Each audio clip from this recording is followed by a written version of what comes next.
Membatasi gerak OPM sehingga tak bisa bikin teror, Satuan Tugas Batalion Infanteri 614 Raja Pandita menyebar pasukan di distrik Malagai. Siapa saja yang melintas tidak luput dari pemeriksaan yang dilakukan pada 5 September 2024 itu.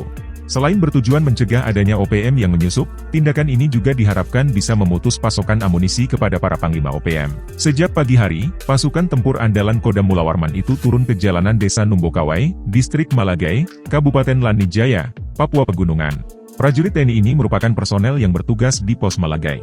Berdasarkan siaran resmi penerangan Komando Resor Militer 172 Praja Wirayakti, pasukan Raja Pandita turun ke jalan untuk melaksanakan sweeping. Di lokasi, para prajurit bersenjata laras panjang menghentikan semua kendaraan yang melintas, terutama mobil double kabin. Tak ada satupun kendaraan, baik itu roda 4 alias mobil dan sepeda motor yang luput dari aksi itu.